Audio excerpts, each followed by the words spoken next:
Hi and welcome to the Malat cookery channel. So today I want to show you how to do a really delicious vegan curry.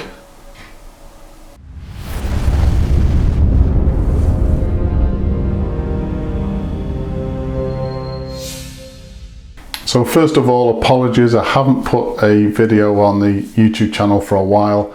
That's because we're going through a complete revamp of the house. So every 4 or 5 years, we completely redecorate the entire house and change any appliances that need changing. We've just started that process now and completed one of our twins' bedrooms.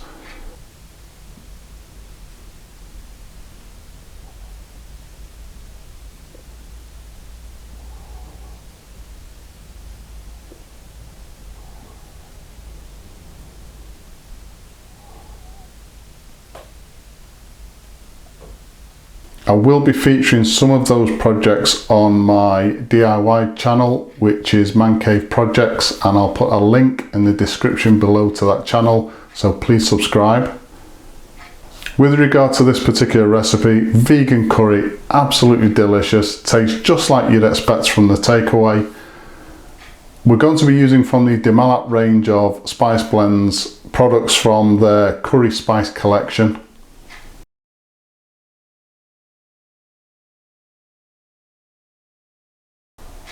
And if you don't have access to the Malat range of products, just have a look at what we're using for this recipe and I'm sure you can find your own spice blends to use. As usual, a full list of ingredients will be given at the end of the video, so let's have a look at those ingredients now and anything else we're going to need for today. Okay, so our ingredients for today, I've got 2 medium-sized potatoes which have been peeled and cubed. It's about 2 centimetre cubes, so about 1 inch cubes.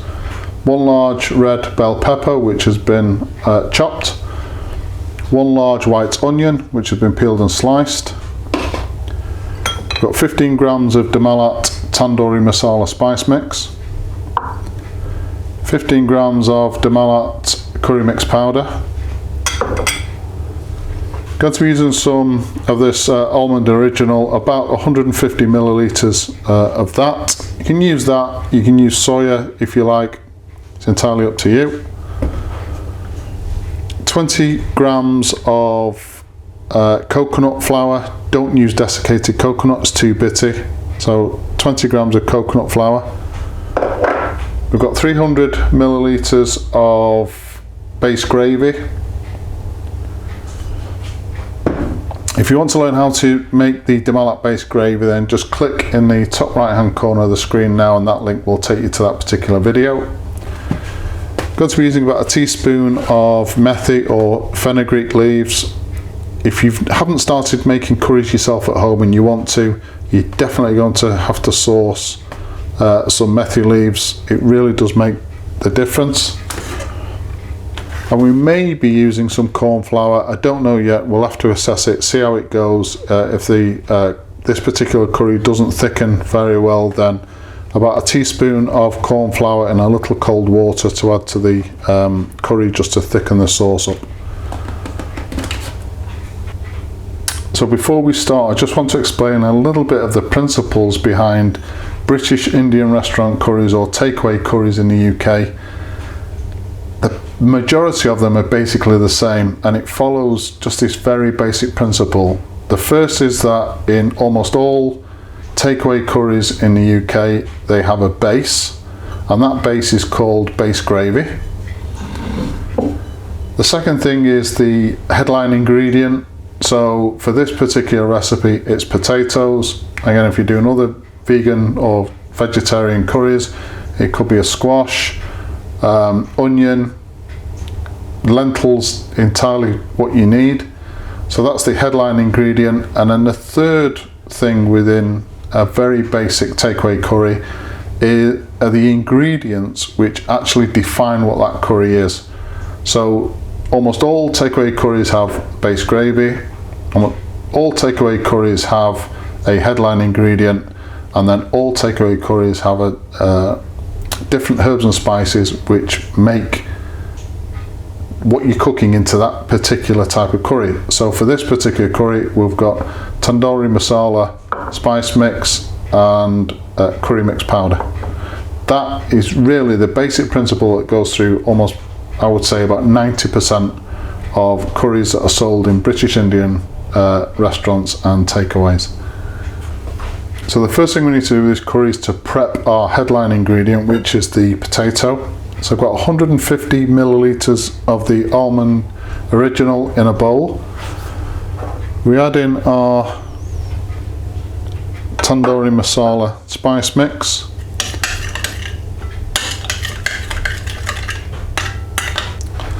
And our potatoes. So originally I had the potatoes sat in water just to get rid of some of the starch and to stop the flesh of the potato going brown.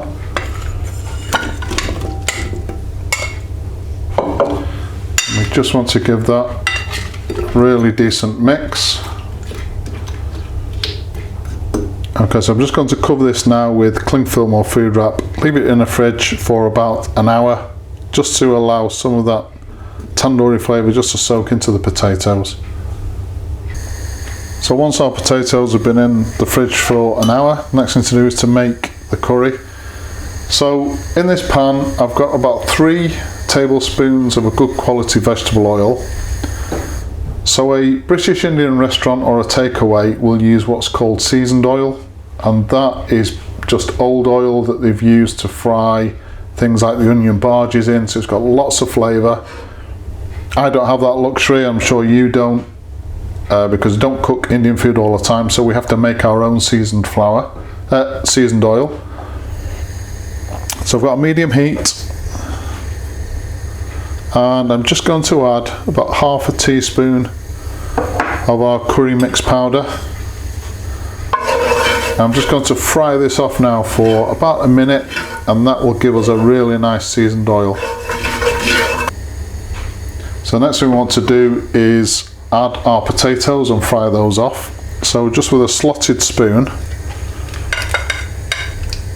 take our potatoes from the liquid, and I'm just going to be frying these off for about 4 or 5 minutes. Reserve the liquid because we'll be using that later.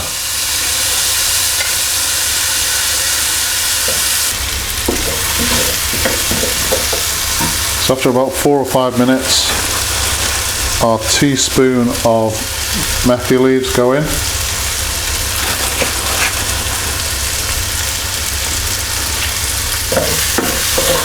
And just cook those through for maybe a minute or so. Okay, in go the onions.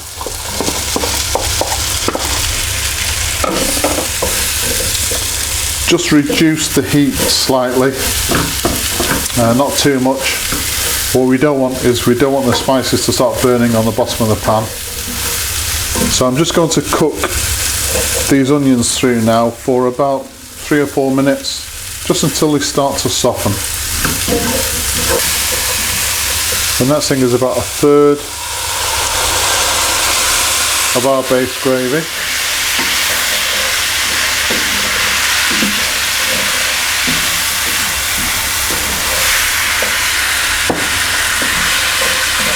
If you do have any bits stuck to the bottom of the pan, this base gravy is now going to deglaze that pan and pick up all those flavours.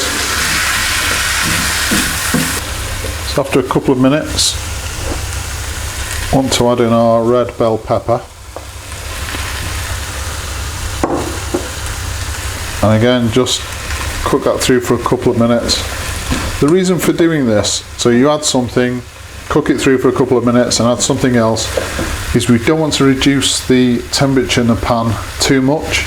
So when you add something, that 2 minutes allows the ingredients to get back up to temperature before you then add something else. So now I want to add in another 1/3 of that base gravy.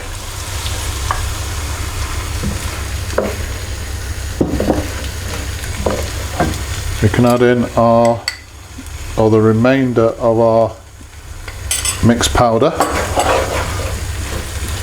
and give that a nice stir through. And again, just get the pan back up to temperature. Wow, that smells absolutely fantastic. So the last of our base gravy goes in.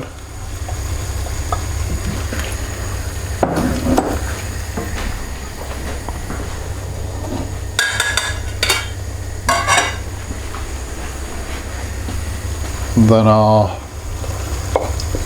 liquid from the potatoes that we reserved.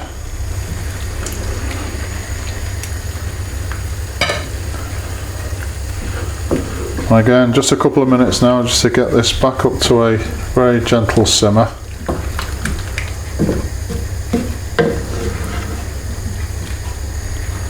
Okay, and the last thing to go in this particular dish is our coconut flour. So this is going to add a really nice creamy taste, but it also acts as a natural thickening agent. So we just need to again make sure all this is mixed in nicely. Okay, so what I'm going to do now is reduce the heat even further. So this is a very gentle simmer for around 30 minutes, but the key is the potato. That's our headline ingredient. Once the potato is cooked, that means the curry is done. And we're going to simmer this gently with the lid on. Again, 30 minutes, we'll come back to it and I'll see how it is. Okay, so this is what we've got after about 30 minutes. I've tested the potato, it's done to perfection. Next thing I want to look at is obviously the consistency of the curry sauce in here. I'm happy with that, don't need any corn flour added to that. It may actually be the other way where I need to add a little bit of water, but obviously every single time you do a recipe it's always slightly different, so you just need to assess it. I've also tasted for seasoning, added about, well, less than 1/4 teaspoon of salt, which made difference. So obviously very important to taste for seasoning before you serve. So this is now ready to serve. Absolutely delicious, tastes beautiful, and the aroma coming from it is amazing.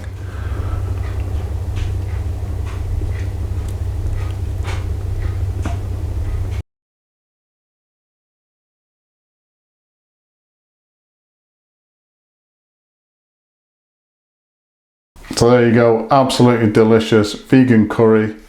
The taste of a takeaway, which is great, and relatively inexpensive, really delicious family meal. Please subscribe to the channel, and as usual, if you've enjoyed this particular video, hit the like button. Thank you very much for watching.